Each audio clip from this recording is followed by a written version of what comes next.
Bismillahirrahmanirrahim. Assalamualaikum warahmatullahi wabarakatuh. Alhamdulillahilladzi arsala rasulahu bil huda wa dinil haq liyuzhirahu 'ala dini kulli wa kafa billahi syahida. Asyhadu an la ilaha illallah, asyhadu anna Muhammadan abduhu wa rasuluhu la nabiyya ba'dah. Alhamdulillahirabbil alamin. Perkenan nikmat Allah pada kesempatan kali ini kita masih dapat bermajelis insyaallah di pembacaan Islam and the Philosophy of Science insyaallah pada kesempatan malam hari ini masuk ke halaman 127. Insyaallah semoga Allah mudahkan, Allah kuatkan kita dalam kepemahaman terhadap apa-apa yang disampaikan. Shalawat, salam selalu curah kepada Nabi besar Muhammad sallallahu alaihi wasallam sebagai qudwah dan uswah kita, dan semoga jalan-jalan titian ilmu ini juga menjadi bagian daripada meneladani Rasulullah SAW. Insyaallah kita awali majelis kita pada malam hari ini dengan sama-sama membaca suratul Fatihah. A'udzubillahi minasyaitonirrajim. Bismillahirrahmanirrahim.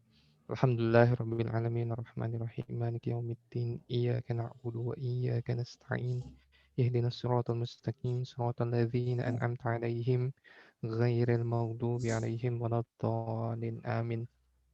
Insyaallah tidak berpanjang kalam lagi, saya serahkan kepada Prof. Ugi untuk memimpin bahasan pada kesempatan malam ini. Tafadhol Prof. Ya, bismillahirrahmanirrahim. Alhamdulillahirabbil alamin. Wassalatu wassalamu ala asyrafil anbiya wal mursalin. Sayyidina wa habibina syafi'ina Muhammadin sallallahu alaihi wasallam wa ala alihi wa sahbihi ajma'in. Rabbi shrah li sadri wa yassir li amri wa hlul 'uqdatam min lisani yafqahu qawli.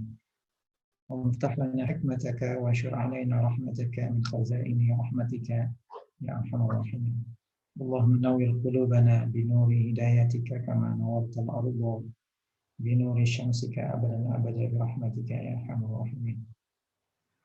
Alhamdulillah, kita bersyukur pada Allah Subhanahu wa taala karena pada malam hari ini kita dapat bertemu kembali, kita dapat meneruskan kembali kajian kita mengenai Islam and the Philosophy of Science yang insya Allah akan masuk ke paragrafnya 27 ya, dari 38 ya, paragraf yang tersedia ya, berarti kita sudah lebih dari separuh sebenarnya ya.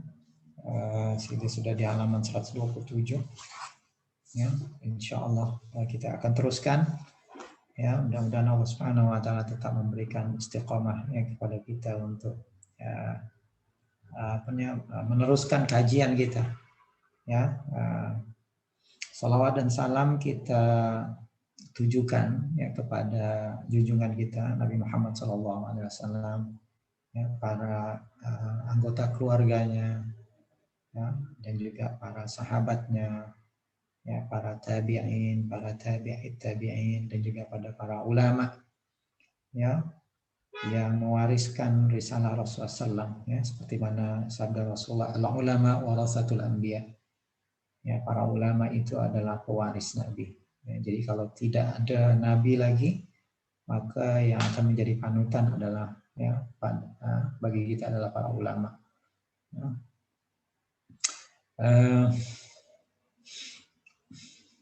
Pada pertemuan 2 minggu yang lalu, karena minggu yang lalu saya nggak bisa melanjutkan. Ya, pada pertemuan 2 minggu yang lalu, ya, khususnya paragraf 26 itu, Prof. Alatas membicarakan tentang konsep existence dengan essence. Ya, beliau menyentuh bahwasannya existence itu bukan hanya sekedar konsep, ya, tetapi existence juga adalah reality. Ya. Nah, jadi existence itu juga adalah reality. Ya. Bahkan, jadi memang ada konsep of existence, ada reality of existence. Kalau konsep of existence itu hanya ada di dalam pikiran kita. Ya. Jadi apabila kita mengatakan satu benda itu ada, maka yang di luar sana itu adalah benda. Ya. Yang di luar sana, yang di luar dari diri kita itu, yang di luar dari indera kita, yang ada di luar sana itu, yang dikatakan sebagai sebagai sesuatu yang di luar sana itu adalah benda, ya, dan benda itu namanya essence. Ya, dalam istilah filsafatnya di luar sana itu adalah essence, itu sesuatu yang kita bisa pegang, yang kita bisa lihat, sesuatu yang di luar dari kita. Ketika kita mengatakan benda itu ada, nah kata ada itu menjadi sifat, ya, menjadi accident, ya, kepada essence, ya. Jadi kita kata benda itu ada. Ya, jadi bendanya dulu yang lahir, bendanya dulu yang apa nih, yang muncul. Baru kata ada itu disematkan kepada benda itu. Ya, semua benda kita bisa katakan begitu, apa saja yang di luar kita itu kita katakan ada. Jadi ada itu adalah konsep, ya, yang ada di dalam pikiran kita. Itulah yang disebut sebagai reality of existence. Tapi kata Prof Atas, sebenarnya existence itu itulah yang dikatakan sebagai concept of existence. Ya, tetapi kata Prof Atas, existence itu bukan hanya konsep, ya, tetapi di sana ada lagi yang disebut sebagai the reality of existence. Existence sebagai realitas, existence sebagai hakikat. Ya, nah, existence yang realitas inilah sebenarnya yang menyebabkan ataupun yang menjadikan konsep of existence. Ya, so jadi konsep of existence itu adalah efek sebenarnya dari reality of existence. Nah, jadi begitu cara melihatnya. Ya. Nah, itu worldview kita itu begitu. Cara kita melihat existence itu begitu. Ada existence yang apa namanya? Yang konsep, ya, ada juga existence yang reality. Nah, existence yang konsep ini sebenarnya adalah efek dari reality of existence. Ya. Nah, begitu juga essence pun sebenarnya adalah efek daripada, ya, reality of existence. Jadi reality of existence itu dia menciptakan, ya, reality of existence dia menciptakan konsep of existence dan juga dia menciptakan essence itu juga. Nah, jadi begitu. Jadi yang paling tingginya itu adalah reality of existence. Nah, reality of existence ini dalam bahasa dalam bahasa Islamic metafiziknya itu disebut sebagai al-haq. Nah, reality of existence itu adalah al-haq. Nah, al-haq di sini adalah salah satu nama Tuhan, salah satu aspek dari Tuhan. Jadi ada Tuhan, ya, kemudian salah satu aspek dari Tuhan itu adalah al-haq. Karena al-haq itu adalah salah satu nama Tuhan. Nama Tuhan ini banyak. Ya, sekurang-kurangnya disebutkan dalam hadis itu ada 99 sekurang-kurangnya. Ya. Dan lebih dari itu yang tidak disebut dalam hadis. Ya, yang ada dalam Quran juga tapi tidak ada dalam hadis, ya. Itu begitu. Nah, salah satu nama yang disebut dalam hadis 99 dan juga ada dalam Al-Quran itu adalah Al-Haq. Ya, sebagai salah satu nama Allah Subhanahu wa taala. Bahkan bukan sekedar hak, itu namanya Al-Haqqul Mubin. Ya. Nah, itu salah satu sifat nama Allah Subhanahu wa taala itu adalah Al-Haqqul Mubin. Itu 2 kali disebut dalam Al-Quran. Al-Haq Al-Mubin. Yaitu khusus untuk Allah Subhanahu wa taala. Ya. Nah, sementara di bawah itu ada hak-hak yang lain yang dinamakan hak juga, yang dinamakan existence juga, hak juga. Ya, seperti janji Allah itu hak, hari kiamat itu hak, Rasulullah itu hak, surga itu hak, neraka itu hak. Ya. Kemudian Al-Quran itu hak. Bahkan di dalam diri kita juga ada hak. Pada badan kita ada hak. Wa fi badanika 'alaika haq, wa fi zaujika 'alaika haq. Pada istri kamu ada hak. Wa fi nafsika 'alaika haq. Ya, pada jiwa kamu juga ada hak. Fa'ti kulladzi haqqun haqqahu. Maka hendaklah kita memberikan hak-hak itu. Nah, jadi begitu, oleh sebab itu hak ataupun existence itu dia ada gradation-nya. Ada degree-nya. Ya, ada derajatnya. Nah, itu dibahas dalam satu monograf lain, ya, dalam buku Prolegomena ini juga yang namanya Degrees of Existence. Ya, nah, jadi seperti itu. Nah, jadi oleh sebab itu kita membedakan di antara essence dengan existence. Existence itu lebih tinggi dari essence. Ya, khususnya existence sebagai satu realitasnya, bukan existence sebagai satu konsep. Existence sebagai satu konsep itu adalah accident kepada essence. Ya, tetapi kalau existence sebagai realitas, ya, existence itu yang menjadi essence. Existence itu yang lebih fundamental ya dibandingkan dengan essence. Itu lebih kurang begitu ringkasannya paragraf 26 sebelumnya. Baik. Nah, paragraf 27 Prof masih juga menyentuh tentang aspek itu, tetapi Prof kaitkan dengan dengan konsep yang namanya proses. Nah, proses ini sebenarnya pemikiran tentang proses ini ada di dalam filsafat sains modern. Ya, nah, ini ada di dalam sains modern dan juga ada dalam filsafat sains modern.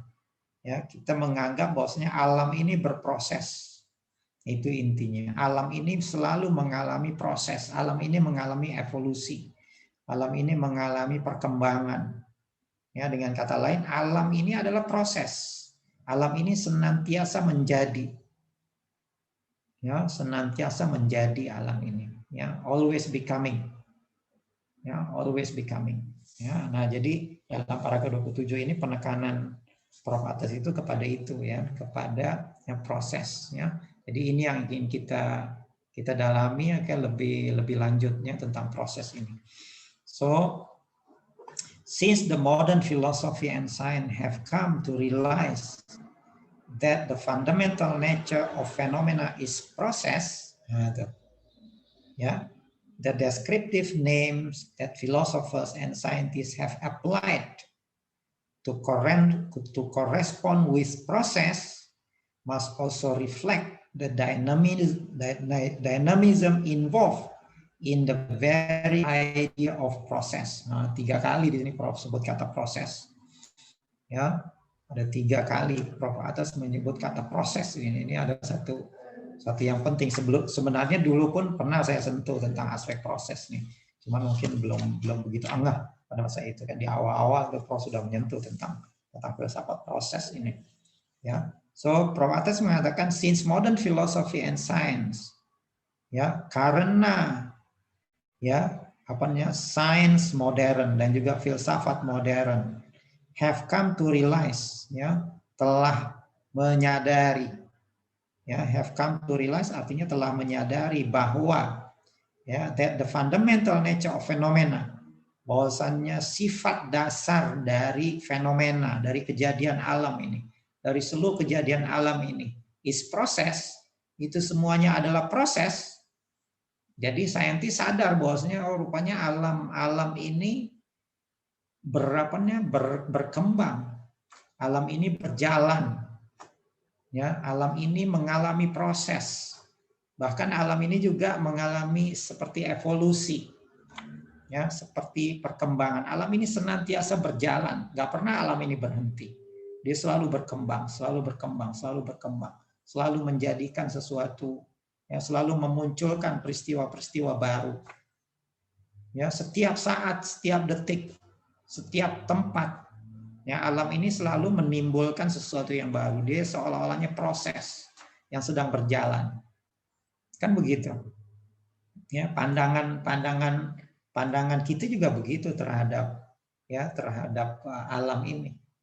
Ya, pandangan kita juga ada yang seperti itu terhadap pandangan ini.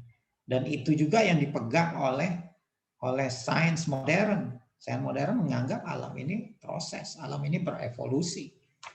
Ya, alam ini senantiasa berjalan. Ya, filsafat modern juga begitu. So kata Prof, since modern philosophy and science have come to realize, ya, telah menyadari that the fundamental nature of phenomena is process, ya, bahwasannya sifat dasar, ya, the fundamental nature artinya sifat dasar of phenomena, dari fenomena alam ini, ya, dari kejadian-kejadian alam ini is a process, adalah proses, ya, the descriptive names that philosopher and scientists have applied. Oleh sebab itu Descriptive names, nama-nama yang menggambarkan, ya, nama-nama yang menggambarkan tentang proses itu. Ya, jadi ada istilah-istilah yang mencerminkan pemikiran tentang proses itu maksudnya. Descriptive names that philosophers and scientists have applied, yang mana para ahli falsafah dan juga para saintisnya telah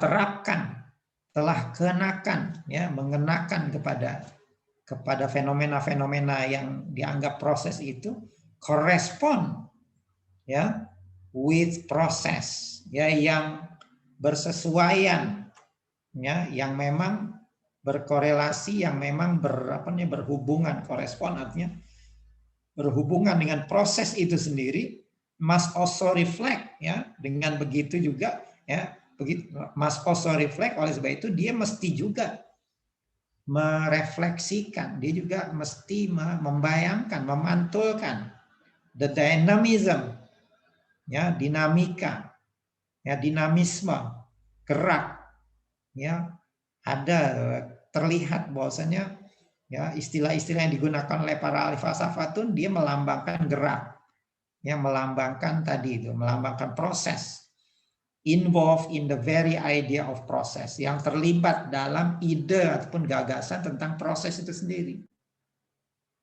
Ya, jadi kita melihat, ya, melihat alam ini sebagai satu proses, alam ini sebagai satu yang berkembang, tidak pernah diam, gitu, senantiasa menimbulkan sesuatu yang baru. Ya, nah, itu juga yang dilihat oleh para saintis dan juga ahli falsafah modern. They have applied such names. Nah, ini nama-nama yang telah disematkan, ya, nama-nama yang telah diletakkan dan juga telah diterapkan, ya, telah diletakkan. Apa itu contohnya nama-nama yang telah diterapkan? They have applied such name. Nama-nama itu seperti life, misalkan. Life itu artinya hidup. Jadi alam ini seolah-olah hidup. Ya, alam ini hidup gitu. Ada life, ada hidup. Jadi hidup ini kan melambangkan tentang satu gerak, tentang satu proses. Jadi alam ini sebenarnya hidup. Ya, digambarkan oleh para alam ini seolah-olah ini hidup.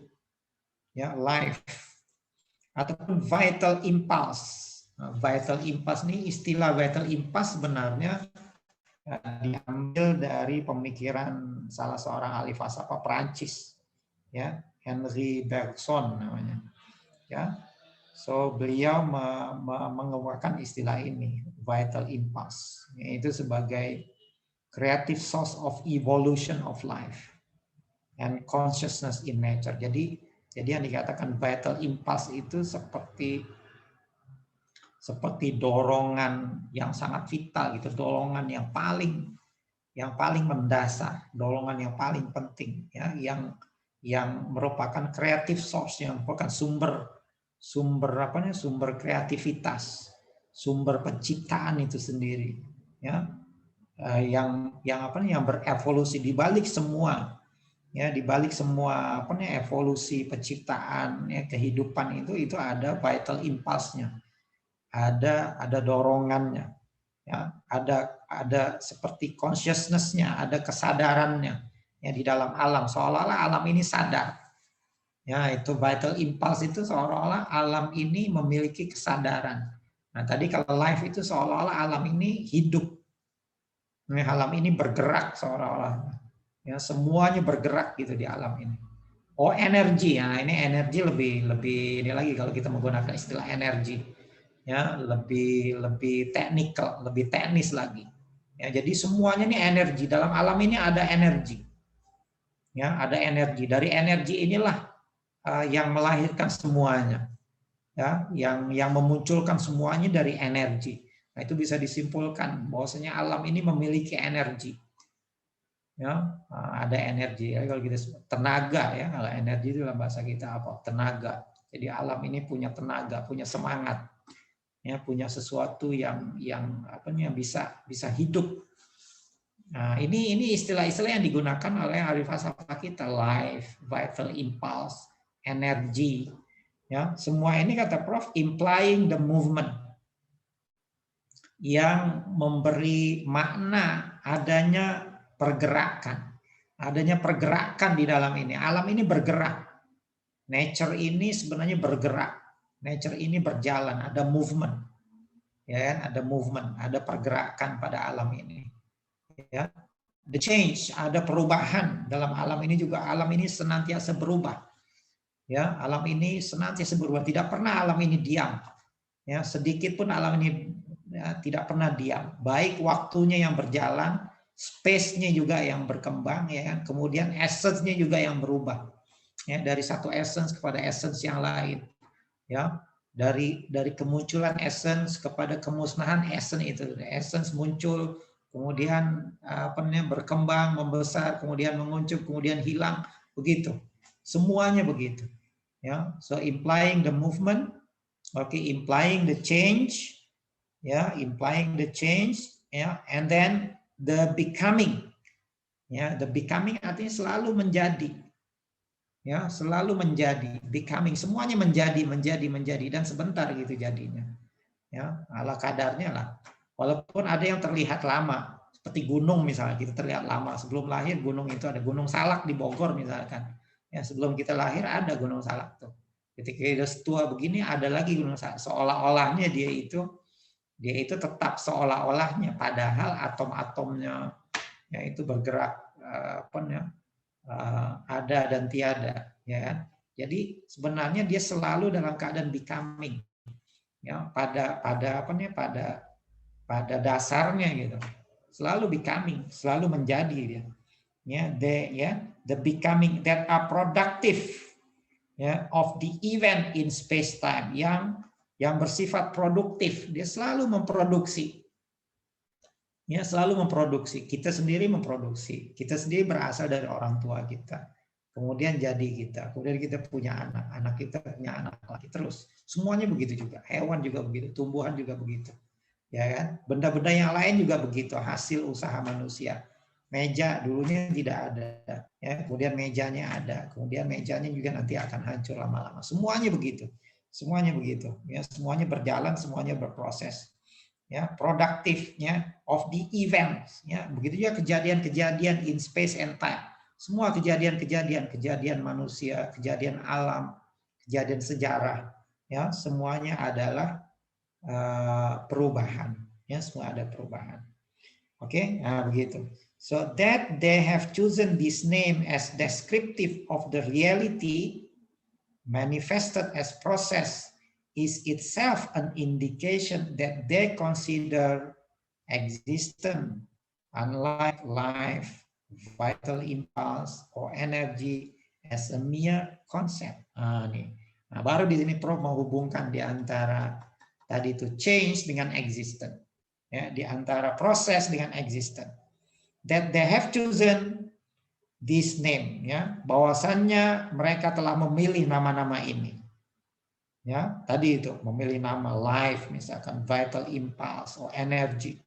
Ya, bahwasanya para ahli falsafah itu, para saintis itu telah memilih nama-nama itu as descriptive of the reality, ya, yang menggambarkan yang dipandang oleh mereka sebagai realitas, ya, sebagai hakikat. Jadi itu dianggapnya hakikat, ya. Jadi proses, life, vital impulse, energi itu dianggapnya reality, dianggapnya adalah hakikat.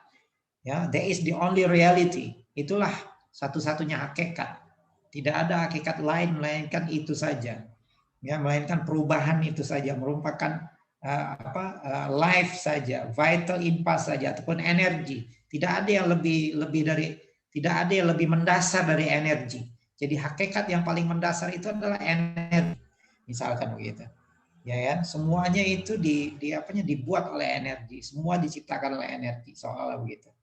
Ya, that they have chosen this name as descriptive, ya, of the reality manifested as a process yang dimanifestasikan ataupun diwujudkan sebagai proses, ya, yang dinamakan sebagai proses is itself, itu sendiri kata Prof, an indication, merupakan satu indikasi, ya, merupakan satu bukti that they consider existent, ya mereka telah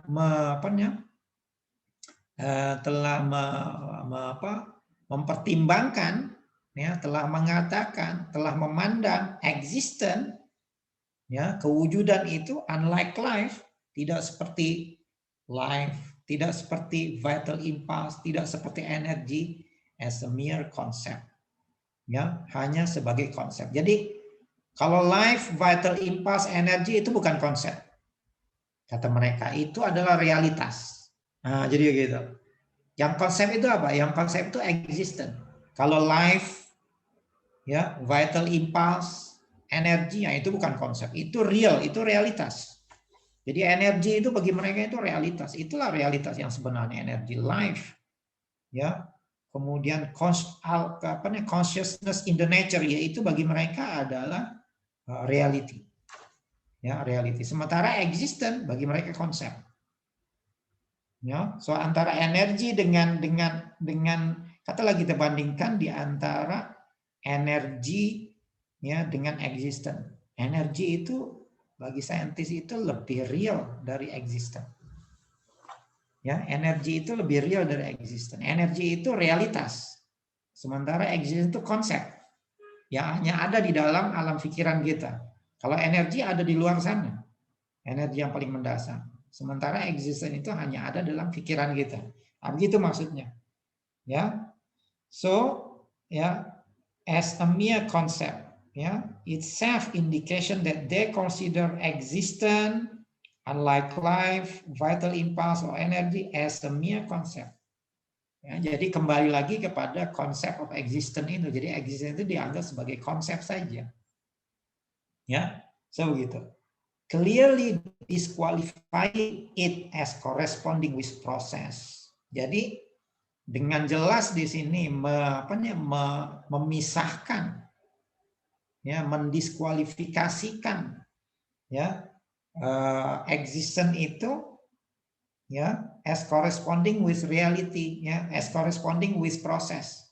Disqualifying it di sini kembali kepada existence. Makanya existence itu dipisahkan, didiskualifikasikan, ya dengan proses itu sendiri. Nggak ada kaitannya itu antara existence dengan proses, itu nggak ada, ya. Jadi proses itu adalah tadi itu energi, itu hakikat. Jadi proses itu adalah hakikat, sementara existence itu tidak ada kaitannya dengan proses itu. Existence itu hanyalah konsep, ya konsep yang statik. Ya, nah begitu. Itu maksudnya. Harap bisa dimengerti ya statement Prof atas ini.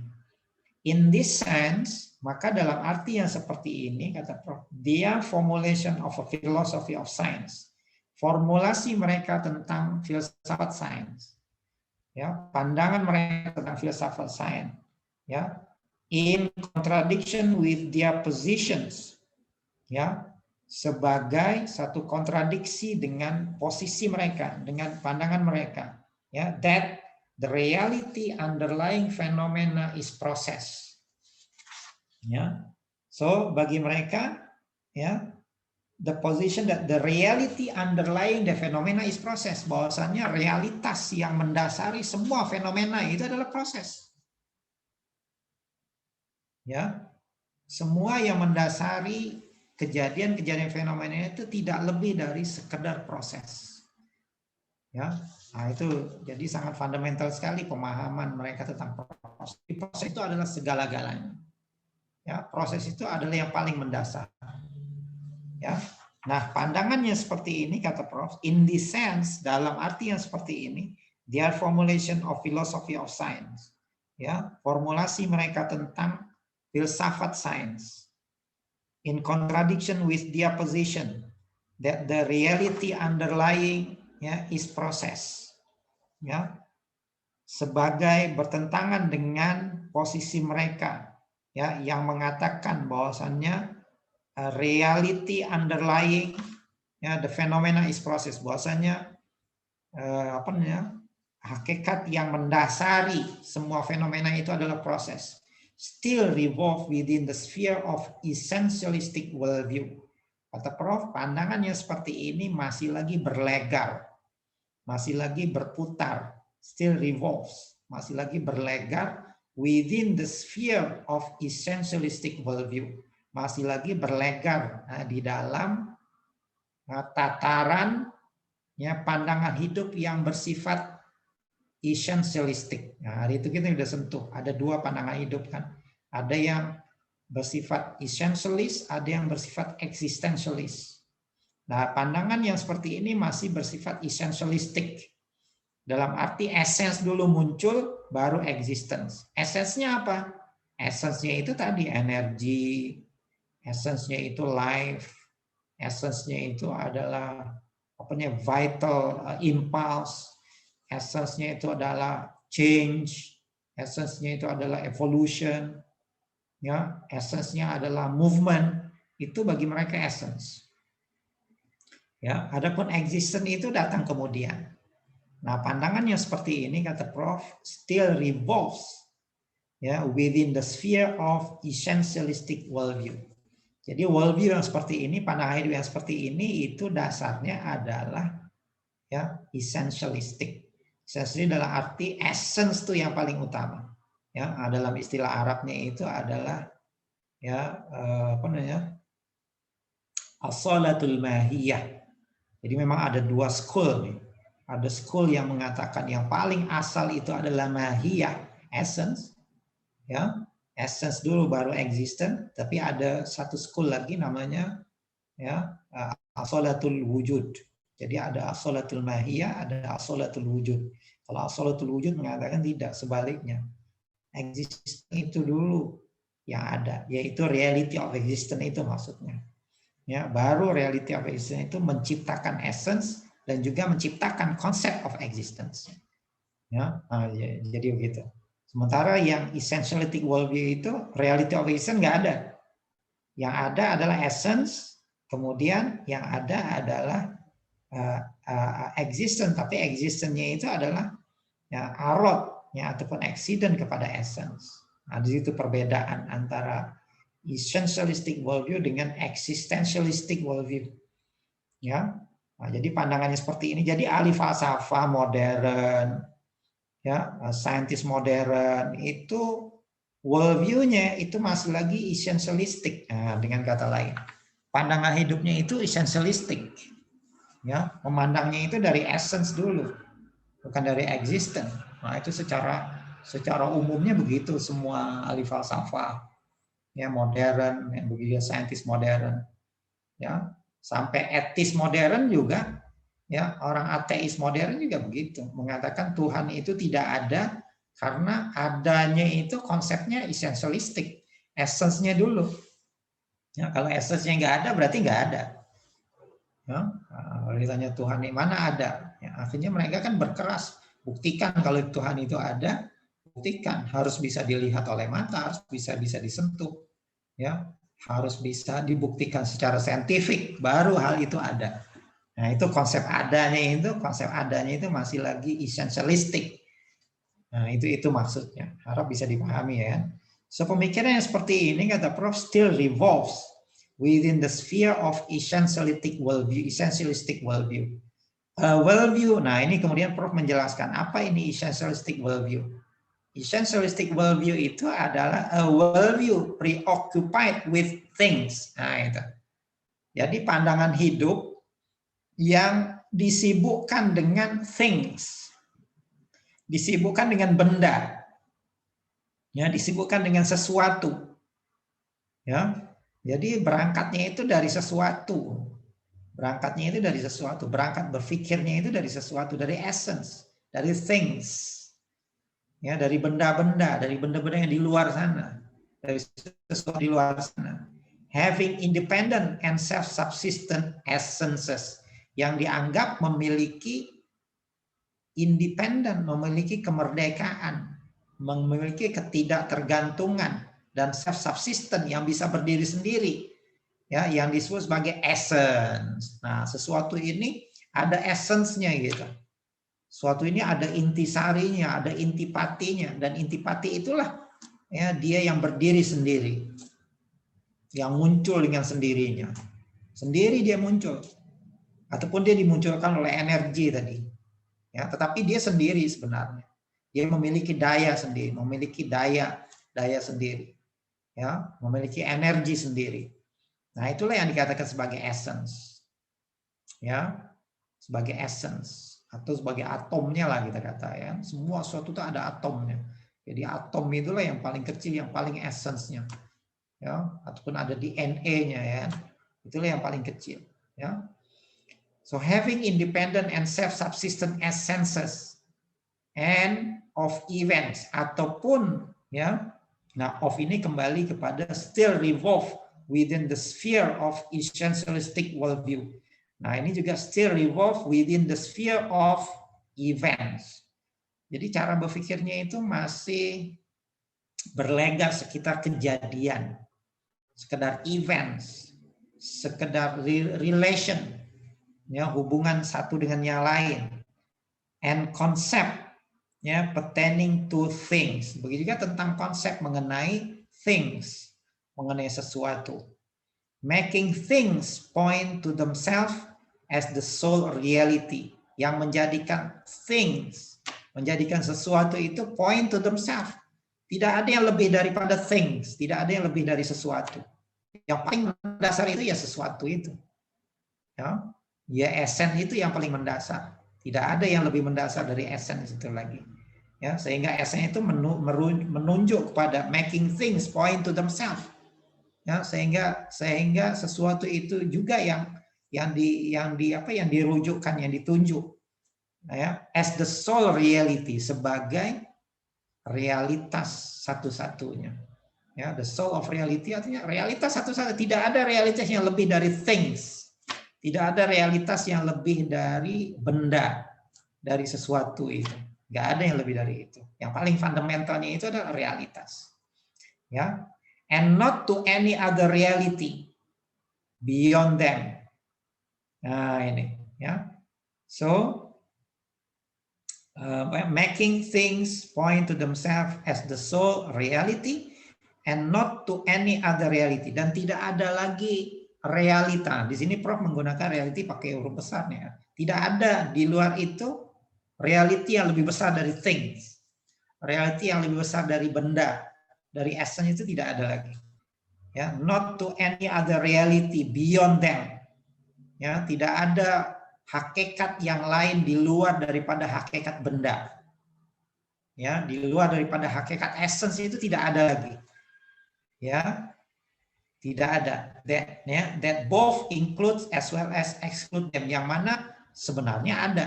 Sebenarnya ada realitas yang lebih daripada itu, yang kita sebut sebagai reality of existence itu, yang both includes as well as exclude them, yang memasukkan dan juga mengeluarkan mereka. Ya, sebenarnya di luar daripada reality sebagai benda itu ada reality yang lebih tinggi lagi. Ya, ada realitas yang lebih tinggi lagi, ada hakikat yang lebih tinggi lagi. Nah, ini kan worldview nih. Ya, nah, ini kan masalah worldview. Nah, karena sumber worldview kita itu dari agama, dari otoritas, dari wahyu, kita bisa melihat realitas itu. Ya, kita bisa menyatakan bahwasanya di reality of existence itu ada reality of existence. Ya, tapi mereka tidak bisa melihatnya. Mereka mengatakan tidak ada itu. Nah, ini kan worldview, ini kan pandangan. Sama seperti orang yang melek dengan orang yang buta. Orang yang melek punya pandangan, orang yang buta juga punya pandangan. Ya, punya persepsi, orang yang buta juga punya persepsi, orang yang melek punya persepsi. Kata orang yang melek, warna hijau itu ada. Kata orang yang buta, nggak ada warna hijau itu.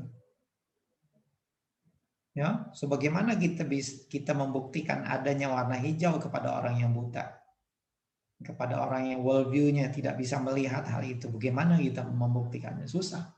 Ya, ini masalah worldview. Ya, ini masalah worldview. So begitulah ya, apabila seseorang hanya melihat reality itu kepada sesuatu yang disebut essentialistic, yang hanya memiliki essence di luar sana.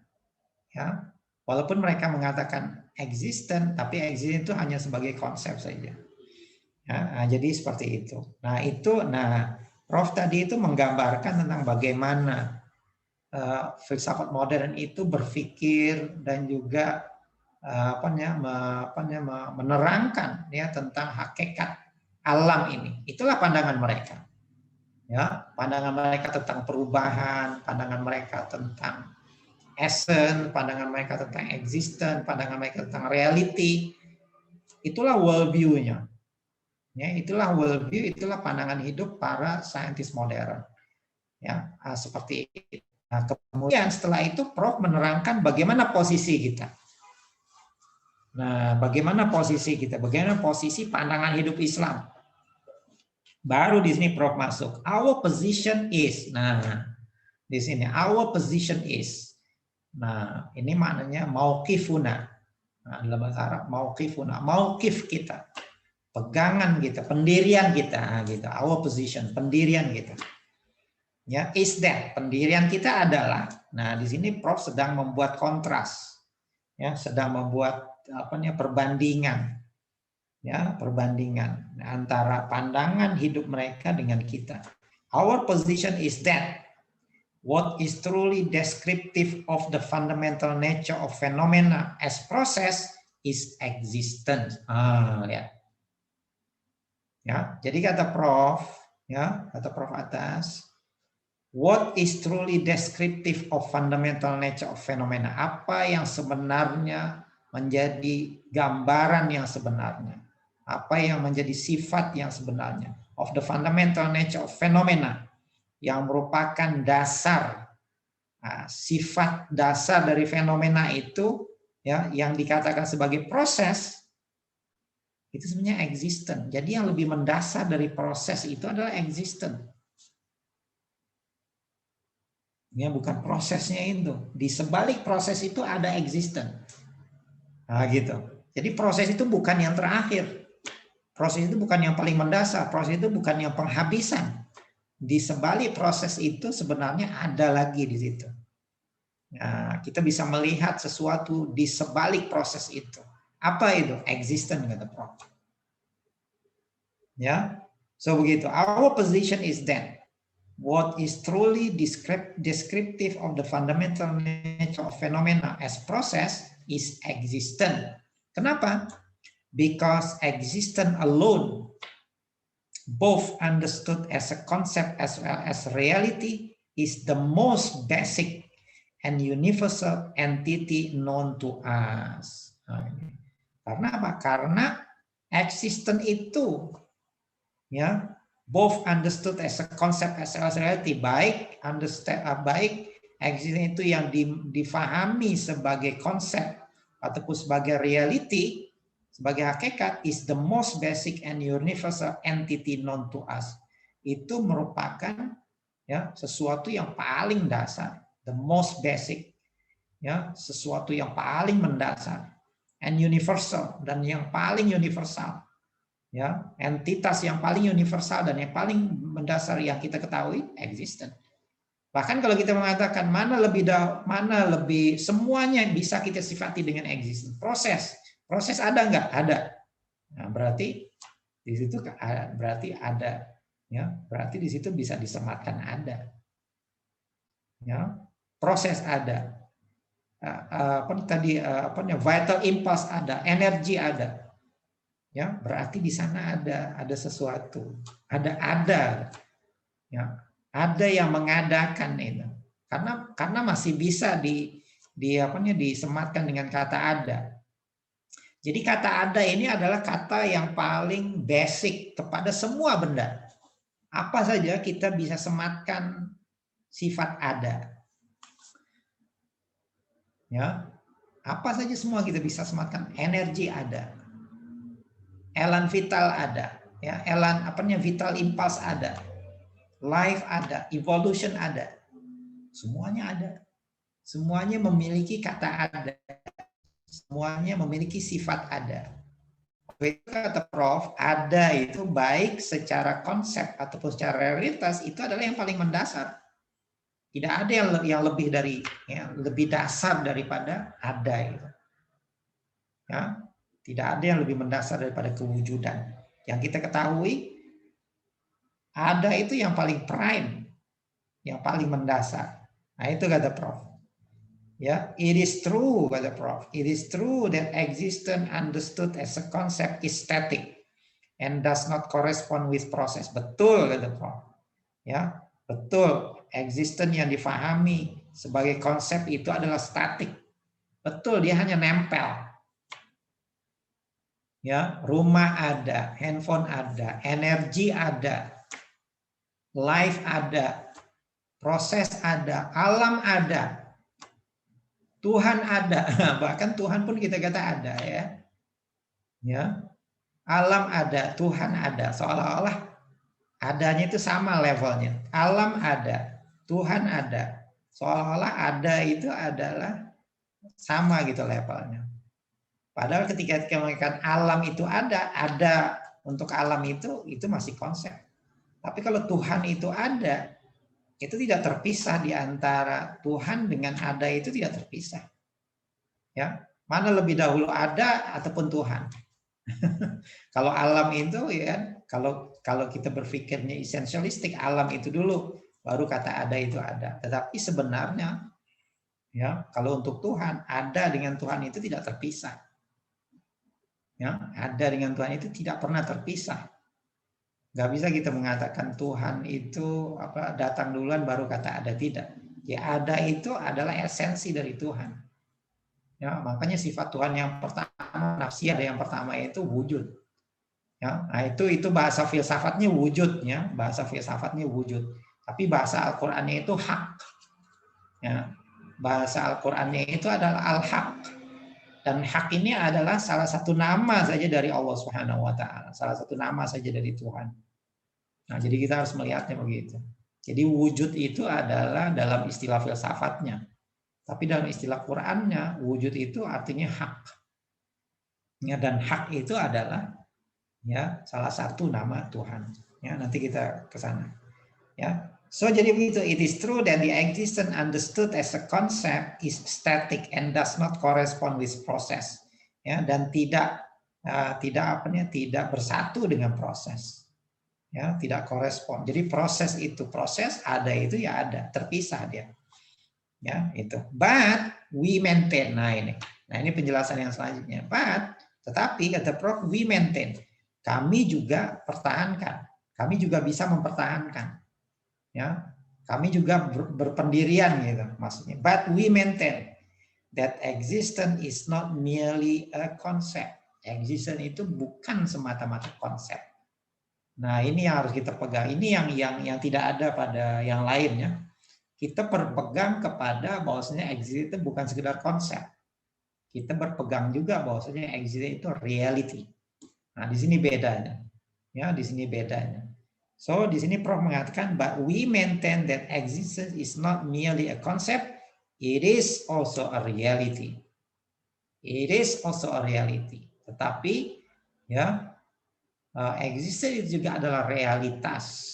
Jadi ada dua nih, ada concept of existence, ada reality of existence. Nah, reality of existence itu adalah salah satu aspek dari Tuhan yang kita sebut sebagai al-haq. Ya, nah itu dalam istilah Qur'annya al-haq. Ya, ataupun al-haqqul mubin. Nah, kalau kita ingin lebih pertegas lagi, reality of existence itu adalah al-haqqul mubin. Sementara yang lain itu existence itu hak juga, tetapi tidak semubin Allah Subhanahu wa taala. Kalau Allah itu haknya itu mubin. Ya, kalau yang lain itu tidak mubin. Walaupun mubin juga adalah bagian dari ya, Allah Subhanahu wa taala, dari nama Allah Subhanahu wa taala kelihatan. Ya, but we maintain that existence is not merely concept, it is also a reality. It is not merely posited in the mind. Jadi reality itu tidak semata-mata ada di dalam minda kita, ada dalam pikiran kita seperti mana konsep of existence. Kalau konsep of existence itu hanya ada di dalam pikiran kita. Ya, hanya ada di dalam alam pikiran kita, hanya ada di dalam minda kita. Ya, tetapi reality of existence ya is not merely posited in the mind, bukan semata-mata ada di dalam pikiran kita. Dia ada dalam pikiran kita, tetapi ada juga di luar pikiran kita. Ya, dia ada dalam pikiran kita dan ada juga di luar pikiran kita. Kalau yang konsep of existence itu hanya ada di dalam pikiran kita, tetapi tidak ada di luar sana. Tapi kalau reality of existence ada, dalam pikiran kita ada, dalam hati kita ada, di luar sana juga ada. Ya, but is also a real. Nah, jadi reality of existence is also real. Dia adalah sesuatu yang real, sesuatu yang benar-benar ada. Bukan benar-benar ada, memang kata ada itu lahir dari situ. Kalau tidak ada yang real, nggak ada istilah ada bagi kita. Sebelum kata ada itu ada, dia itu sudah ada. Existence, reality of existence sudah ada sebelum kata ada itu ada. Ya, ataupun ketika kata ada itu sudah tidak ada lagi, dia tetap ada. Gitu. Ya, so begitu. Ya, it is not merely posited in the mind, but is also a real and actual entity, independent of the mind. Tetapi dia juga adalah entitas yang actual, entitas yang betul-betul real, betul-betul terjelma, betul-betul ada, betul-betul punya essence juga gitu, ya, independent of the mind, yang tidak tergantung dengan akal kita. Kalau akal kita nggak ada sekalipun, dia tetap ada. Kalau kita mati sekalipun, kemudian akal kita hilang, dia tetap ada. Ketika kita tidak ada pun, dia tetap ada. Nah, itu maksudnya independent of the mind. Dia tidak tergantung kepada minda kita. Tahu konsep of existence itu tergantung pada minda kita. Kalau minda kita nggak ada, pikiran kita nggak ada benda itu. Itu konsep of existence. Kita lihat buku misalkan, buku itu ada karena kitanya ada. Karena pikiran kita ada. Coba pikiran kita nggak ada, ya buku itu nggak ada. Ya, nah, buku itu tidak ada. Nah, itu namanya tidak independent of the mind. Ya, itu namanya independent of the mind. Ya, itu namanya dependent of the mind. Maaf. Ya, nah, konsep of existence itu dependent of the mind, dependent ya of the mind. But reality of existence is independent ya of the mind. Ya. Apalagi ciri reality of existence? Ciri reality of existence itu it is dynamic. Reality of existence juga adalah dinamik, senantiasa bergerak. Kalau bahasa Qur'annya kullu yaumin huwa fi sya'nin. Nah, itu bahasa Qur'annya gitu. Kullu yaumin huwa fi sya'nin. Ya, setiap masa di dalam kesibukan. Aktif. Ya. Aktif, dia senantiasa bekerja. Aktif. Ya, kreatif, dia senantiasa mencipta. Ya, dia dinamik, aktif, dan kreatif. Dia senantiasa mencipta. Ya, dia senantiasa mencipta, mewujudkan. Nah, in fact, essence itu diwujudkan oleh reality of existence. Konsep of existence itu diwujudkan oleh reality of existence. And pregnant with infinite possibilities of ontological self-expression. Dan juga pregnant with infinite possibilities. Dan dia juga mengandungi ya infinite possibilities, mengandungi kemungkinan-kemungkinan yang tidak terhingga, kemungkinan-kemungkinan yang tidak terbatas. Ya, dari apa? Dari ontological self-expression. Ya, dari perwujudan ya dirinya terhadap sesuatu yang wujud, terhadap sesuatu yang ada. Jadi sesuatu yang ada itu lahir dari yang ada ini. Nah, dalam bahasa Al-Qur'annya lahir dari kunnya dia. Nah, itu kalau kita ingin bahasa Al-Qur'an supaya lebih mudah. Lahir dari kunnya dia. Innama amruhu idza arada syai'an an yaqula lahu kun fayakun. Itu lahir dari situ. Semua yang bergerak ini lahir dari kunnya Allah Subhanahu wa taala. Ya. Kunnya al-haq itu. Ya, so begitu. Ya, dia bersifat dinamik, bersifat aktif, bersifat kreatif, ya, dan selalu mengeluarkan sesuatu yang baru. Makanya alam ini nanti disebut sebagai al-hawadits. Alam ini baru, dan alam ini bukan berdiri dengan sendirinya. Dia itu diperbaharui. Bukan baru sendiri. Ya, bukan dia bukan dia sendiri yang menjadi baru, tidak. Itu ada yang memperbaharui.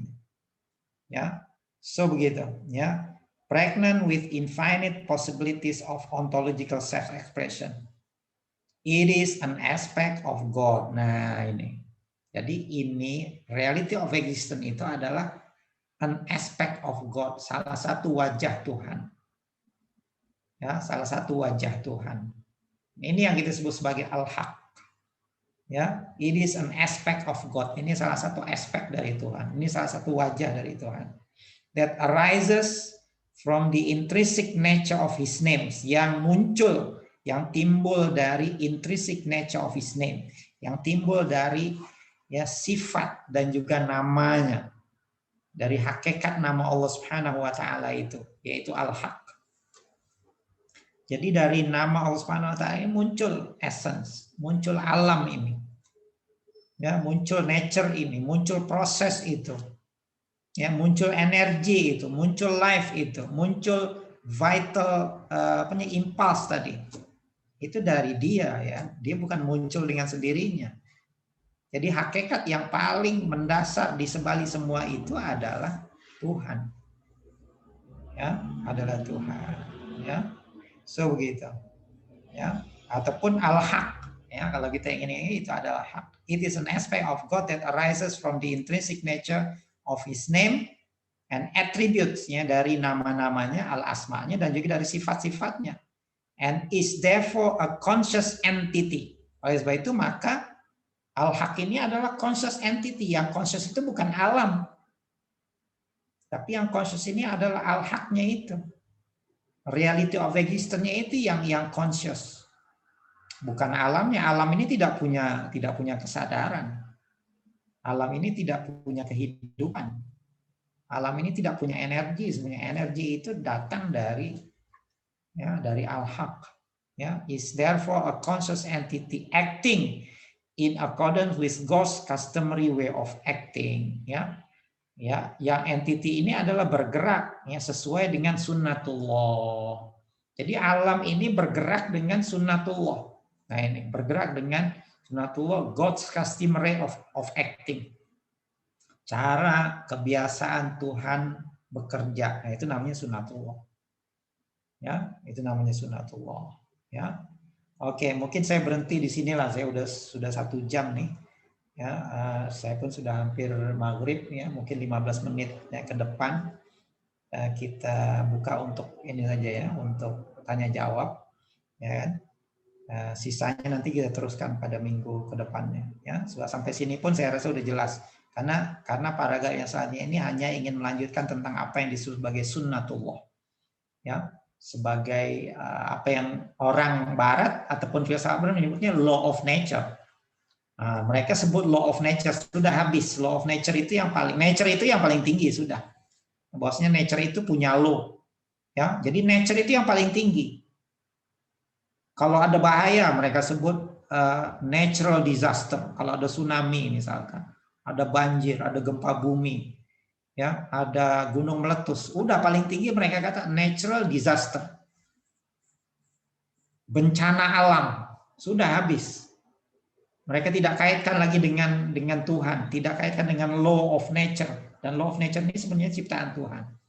Biologi misalkan, biologi terjadinya mutasi, perpindahan katanya dari satu spesies pada spesies lain, itu adalah natural selection. Nah, itu istilah mereka. Natural selection, kan mereka gunakan nature juga. Natural selection, itu yang memilihnya katanya nature. Jadi seolah-olah nature ini punya power yang tersendiri. Natural selection. Ya. This is a natural phenomena katanya. This is a natural phenomenon. Kan natural lagi itu. Tapi kalau kita tanya siapa yang menjadikan nature? Mereka kata nature juga. Di sini absurdnya. Di sini ngaco-nya mereka ya. Siapa yang menjadikan nature? Diberikan nature juga. Ataupun paling jauh dikata itu supernatural katanya. Itu pakai nature juga. Gak bisa lari mereka dari perkataan nature. Paling jauh mereka kata supernatural. Ya, paling jauh supernatural. Ya, nah saya berhenti di situ dulu. Insya Allah mungkin minggu depan kita akan teruskan ya, karena waktunya sudah mepet. Silakan ya, ada 15 menit lagi untuk kita kita diskusi lah ya, supaya nggak boring ya. Kita diskusi. Silakan Mas Heru memandu diskusi kita. Jazakallah khair, Prof. Ugi.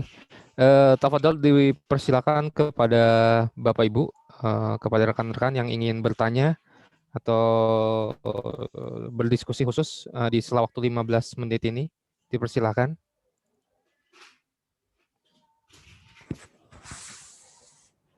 Bisa langsung raise hand atau juga bisa langsung menyalakan mikrofonnya untuk bertanya. Monggo.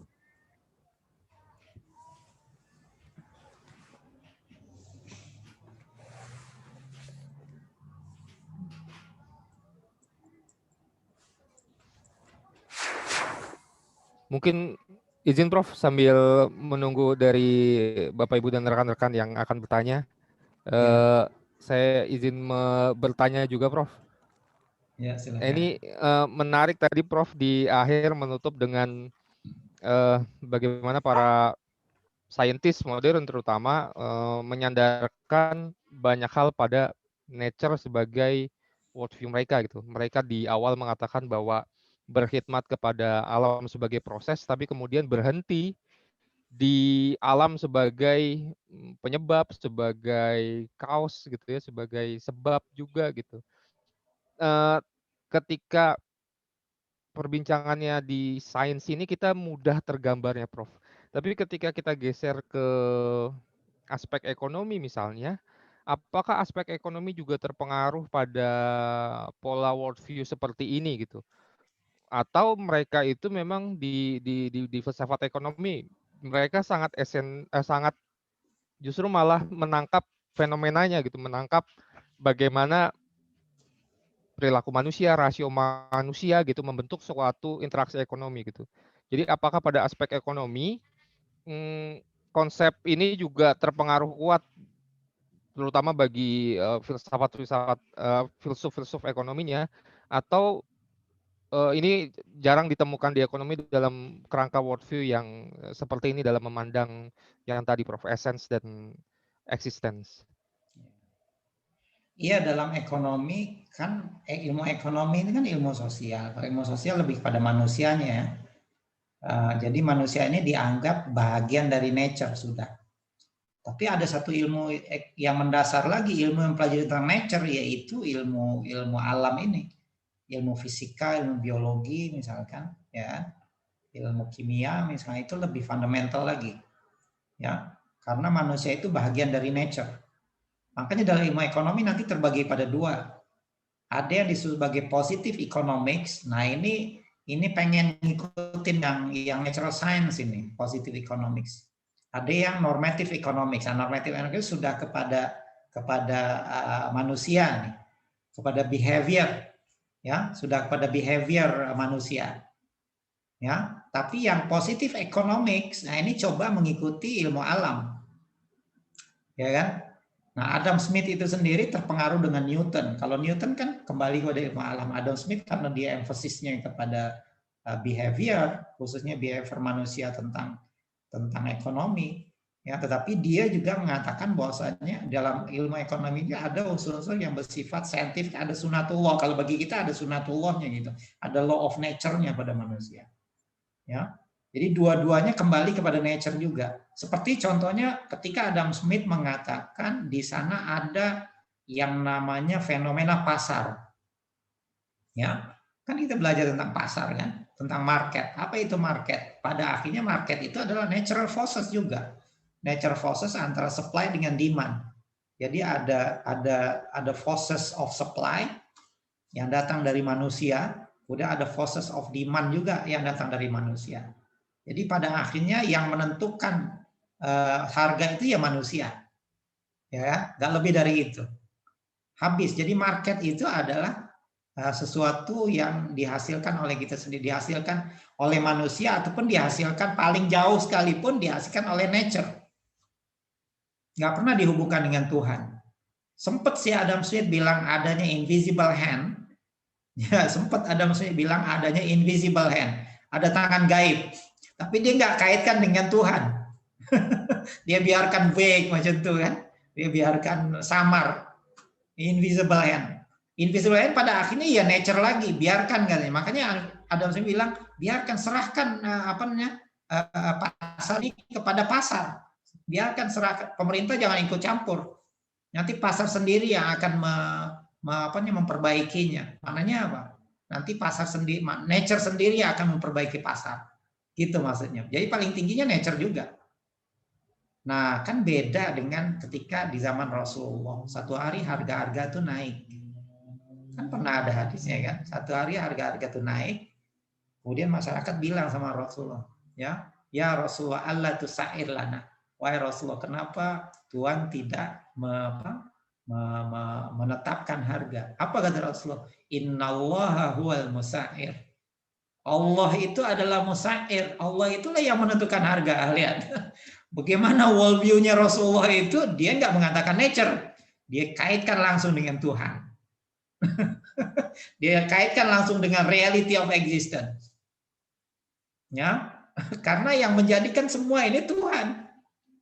Yang menjadikan fenomena alam ini, yang menjadikan natural, yang so-called natural forces of supply and demand itu padahalnya Tuhan. Dan memang Nabi harus begitu ngajarinnya, harus kembalikan dia kepada Tuhan.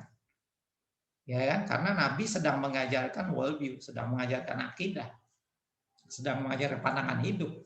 Tapi bukan bermakna nanti manusia itu nggak boleh mengadakan tasir, bukan bermakna pemerintah tidak boleh intervensi, itu boleh saja, itu sudah pada tataran praktis. Tapi pada tataran akidah, pada tataran worldview, ya kita harus kembalikan kepada hakikat yang paling tinggi, yaitu Tuhan.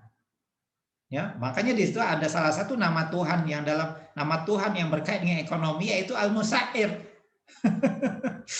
Ya kan? Itu nama Tuhan yang sangat market ekonomi sekali ya. Kalau kita ingin menggunakan istilah itulah, walaupun nama Al-Musa'ir itu tidak ada dalam 99 names, itu dalam hadis yang lain. Sebab itu saya katakan nama Tuhan ini lebih dari 99. Ya kan? Nah, nama Tuhan ini lebih dari 99 karena Tuhan ini adalah segala-galanya. Ya, Tuhan itu adalah existence, reality of existence itu sendiri. Ya kan? Nah, jadi begitu. Paham nggak? Mohon izin, Prof. Ya. Insyaallah, Prof. Ya. Silakan. Mohon izin, Prof. Ada 2 pertanyaan di kolom chat. Saya akan bacakan keduanya. Nanti mungkin bisa dijawab terpisah atau dijawab secara elaboratif, Prof. Ya. Pertama, pertanyaan dari Mas Agung Nurrahman. Izin bertanya, Prof. Apakah Allah itu mungkin secara intuisi sebagai zat sendiri sekaligus juga apakah benar ada dalam diri atau menjadi bagian dari setiap ciptaan makhluknya? Jadi mungkin lebih kurang pertanyaannya, apakah Allah secara zat itu ada atau menjadi bagian dari setiap ciptaan makhluknya? Dan yang kedua dari admin Inpas, izin bertanya Ustadz, akhir-akhir ini marak di kalangan anak muda kata-kata semesta memilihnya untukku gitu dan sejenisnya. Apakah hal ini termasuk tren kembali kepada kosmosentrisme atau naturalisme? Ya. Itu Prof, 2 pertanyaannya. Ya, saya mungkin dari yang kedua dulu nih ya, lebih dekat. Semesta memilihnya untukku ya. Nah, tengok kan, yang paling akhirnya semesta kan, padahal semesta itu alam. Semesta itu nature. Sedangkan bagi kita Tuhan itu adalah Tuhan alam semesta. Jadi alam semesta ini punya roh.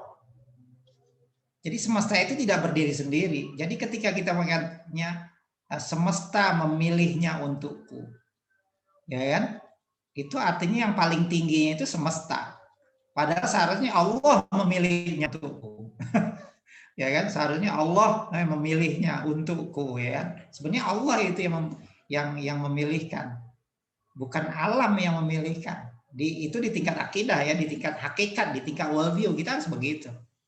Makanya Nabi Ibrahim ketika dia sakit, ya, walaupun dia berobat, ya, walaupun dia berusaha untuk sembuh, akhirnya Nabi Ibrahim bilang, "Faida maritu fahuwa yashfin."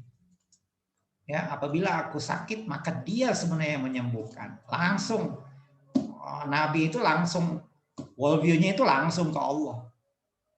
Ya kan? Langsung ke Allah. Tapi ini juga tidak menyebabkan kita syariah kita menyuruh kita untuk mencari, untuk berikhtiar, untuk mencari sebab akibat, itu syariah kita. Tapi akidah kita ya akan langsung ke worldview, yang langsung kepada reality of existence.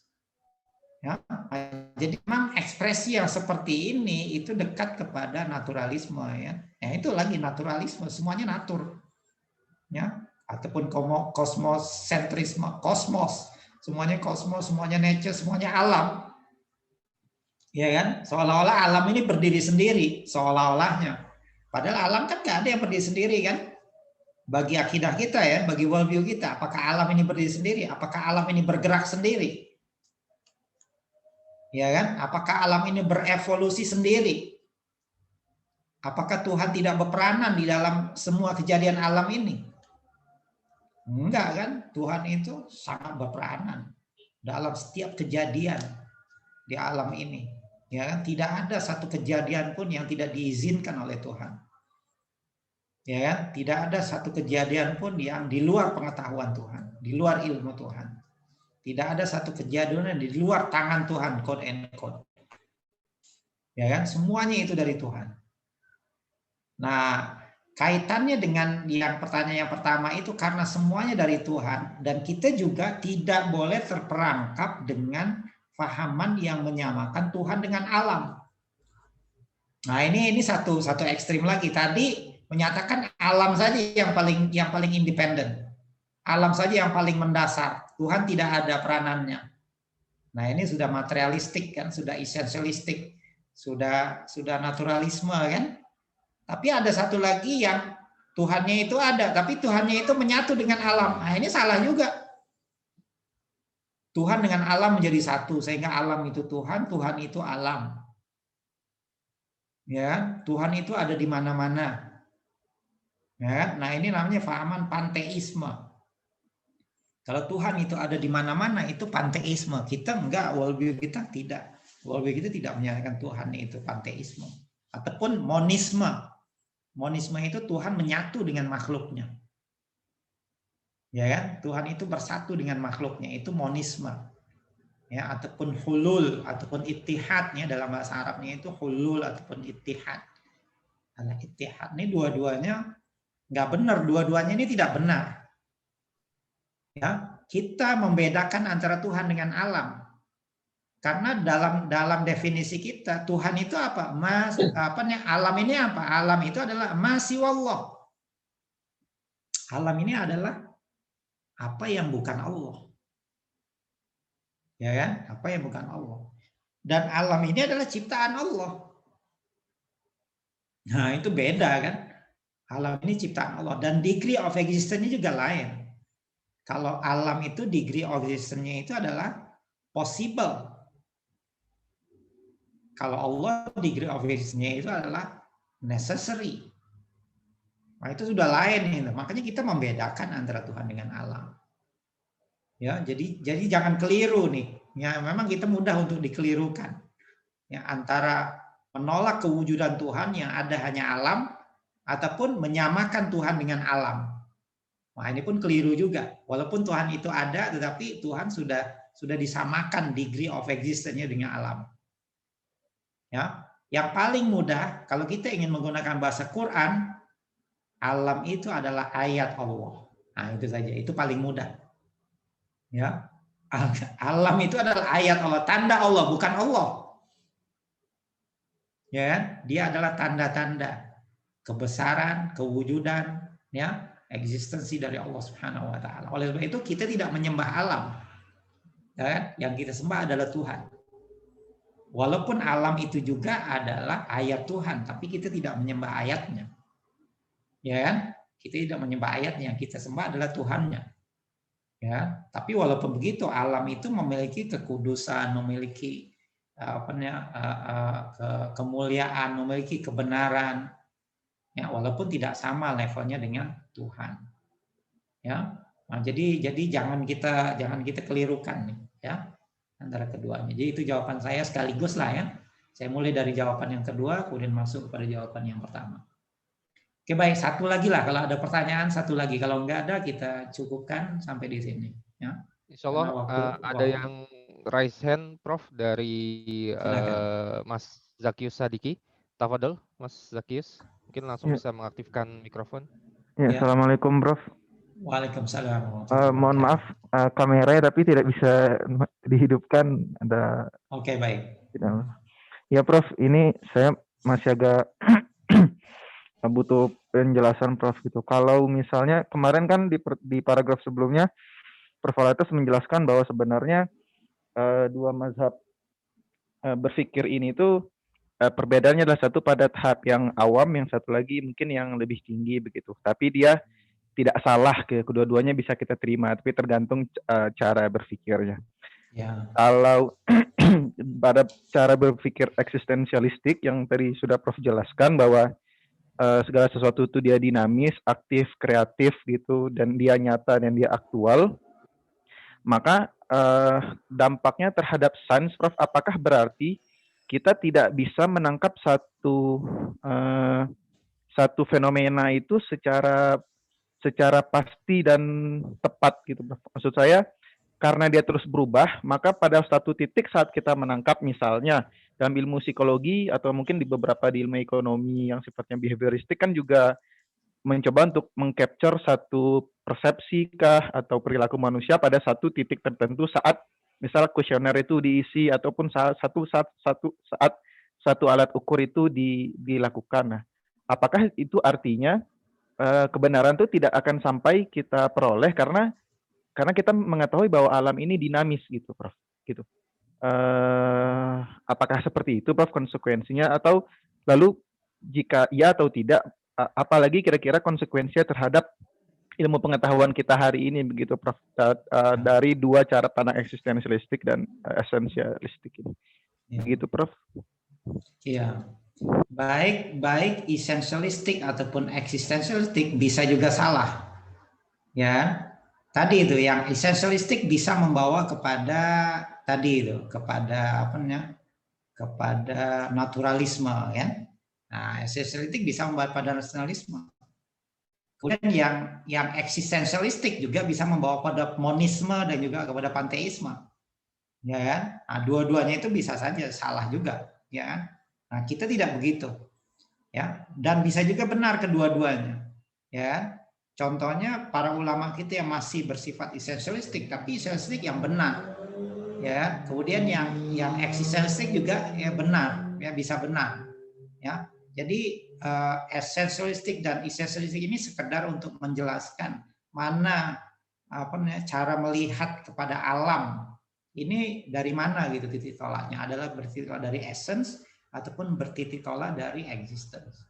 Di dua-duanya itu bisa benar dan bisa sesat. Ya, tinggal lagi yang melihat secara eksistensial itu lebih tinggi, tapi bisa juga di situ menjadi sesat, menjadi monisme atau menjadi apa namanya? Menjadi panteisme. Itu satu ya. Dan yang kedua, walaupun alam itu berubah, ya, walaupun hakikat alam itu berubah, bukan bermakna akhirnya kita tidak pernah sampai. Kalau kita tidak pernah sampai, nanti kita jatuh kepada pemikiran sofisme. Nah, ini harus satu hal lagi. Sofisme itu mengatakan hakikat itu tidak ada, ya ini yang inhadiah. Kemudian kita nggak bisa tahu, ya ini yang la adria, agnostik. Ataupun kalau kita tahu, ya kan, tidak bisa dikomunikasikan. Kita tahu juga berdasarkan pandangan kita sendiri, ya subjektif. Tidak ada pengetahuan yang universal. Kita tidak juga begitu, ya kan? Tidak juga kita terperangkap dengan sofisme, ya. Ya, walaupun kita mengatakan alam itu seperti itu, tetapi kita juga akidah kita mengatakan, nah itu kembali kepada akidah kita, haqaiqul asya tsabitah. Nah, jadi kita membedakan di antara wujud dengan sabit. Nah, ini sudah ontological ya, walaupun itu perubahan tetapi dia sabit. Nah, dari yang sabit ini kita bisa dapat ilmu. Ya, ilmu yang sesuai dengan kita lah ya. Sesuai dengan kita ya. Kitanya sendiri kan apa ya? Kitanya sendiri kan begitu juga, kita sendiri bagian dari nature. Ya, jadi kita bisa mendapat ilmu. Kita bisa mendapat yang sabit itu. Ya, kita bisa mendapatkan yang sabit. Jadi kita tidak seperti apa namanya? Tidak seperti sofisme, ya, tidak seperti sofis yang menyatakan reality itu nggak ada, yang sabit juga nggak ada, ya kan? Jadi kita tetap, ya, karena degree of existence itu bertingkat-tingkat, jadi semakin tinggi tingkatannya itu semakin sabit dia. Nah, jadi kita harus melihatnya begitu, ya, semakin tinggi dia adalah semakin sabit, ya, semakin mantap dan semakin tetap, ya. Di situ kita bisa dapat ilmu, ya, di situ kita dapat ilmu. Walaupun mungkin sabit bagi kita mungkin tidak sabit lagi nanti bagi pandangannya lebih tinggi, ya kan? Bagi level yang lebih tinggi mungkin itu tidak sabit, dan ini juga bisa dibuktikan oleh filsafat ilmu. Ketika terjadi perubahan paradigm, kalau kita menggunakan Kuhn punya, satu paradigm itu sudah sabit kan? Tapi bisa dilihat bahwasanya paradigm itu sendiri sebenarnya bisa berubah lagi, bisa falsified. Ya, nah pada level itu kita bisa terima. Pada level itu, ya. Karena memang semuanya itu tidak ada yang tetap. Ya, pada level itu, ya, itu kita harus katakan sebagai level ilmu. Ya, sebagai level ilmu. Ya, so jadi begitu, ya. Jadi ini memang sangat dinamik sekali ininya. Analisa kita ini, perbincangan ini sangat dinamik. Kita tidak statik. Ya, di satu segi kita mengatakan sabit, tapi di satu segi kita juga mengatakan berubah. Jadi kapan kita mengatakan sabit dan kapan kita menyatakan berubah, itu sendiri adalah satu yang perlu kita jelaskan, ya, pada masing-masing tempatnya, ya, supaya kita tidak mengatakan semuanya itu berubah, tidak ada satupun yang sabit. Bahkan bukan sekedar itu, tidak ada realitas yang tidak berubah katanya, ya, bagi kita ada, ya. Nah, jadi perbincangan kita pada level itu, ya, perbincangan pada level itu, ya. So, harap bisa dimaklumi oleh Zaki. Gimana Zaki? Ya. Iya Prof, masih mencoba meraba-raba. Ya. Maksudnya kan karena misalnya kalau saya atau mungkin juga beberapa teman-teman lain kan karena sudah terlanjur belajar duluan di universitas gitu, lalu ketika ketemu konsep filosofi ini kan mencoba mengkaitkan kira-kira sejauh mana kita bisa menyerapnya gitu ya Prof. Masih jadi ujian lah gitu buat saya gitu. Ya. Ya, selagi kita berpegang bahwasanya Allah Subhanahu wa taala itu, selagi kita berpegang dengan akidah kita menyatakan bahwasanya kita bisa menerima ilmu, di sana ada yang tetap, di sana ada kebenaran yang objektif, bukan kebenaran yang kita bisa share bersama, selagi itu kita selamat. Ya kan? Tinggal lagi untuk sampai kepada memahami hal itu, untuk kita merasakannya, kebenaran itu, nah itu perlu kepada ini lain. So kalau kita pun belum bisa membuktikannya dalam diri kita, kalau kita belum bisa intuit, nah itu istilahnya. Bukan mengalami, ya. Kalau mengalami itu rendah. Jadi istilahnya bukan sebelum kita, walaupun kita belum bisa intuit, dari kata intuisi, ya, sebab nggak ada kata-kata lain yang saya bisa ungkapkan, ya. As long as we are not able to intuit it, gitu ya. As long as we are not able to intuit it, ya, we should not reject it. Ya, karena apa? Karena ada orang yang sudah sampai ke tahap itu. Karena dia bisa membuktikannya, dia bisa melihatnya. Nah, kalau kita belum bisa melihatnya, sebelum kita mengalaminya, ya, sekurang-kurangnya kita pegang dulu akidah kita, akidah awam. Ya, bedanya akidah awam dengan akidah orang yang lebih tinggi, ya, itu bedanya adalah akidah awam itu dipegang tetapi tidak bisa dirasakan, tidak bisa dialami, ya, belum bisa dialami. Itu dia sudah selamat. Kalau dia berpegang pun, dia taklid, dia istilahnya, dia sekedar taklid dengan akidah itu, dia sudah selamat. Nah, cuman orang yang lebih tinggi itu bukan sekedar taklid, tetapi dia merasakan kebenaran akidah itu. Ya, dia merasakan, dia intuitnya akidah itu. Nah, kalau kita belum sampai ke tahap itu, ya, nah, sekurang-kurangnya kita tidak melepaskan pegangan ataupun worldview itu. Ya, sehingga nanti mudah-mudahan Allah Subhanahu wa taala mencerahkan kita dan memberi kesempatan kita untuk mengalaminya, untuk intuit, ya, untuk intuit existence pada level itu. Ya.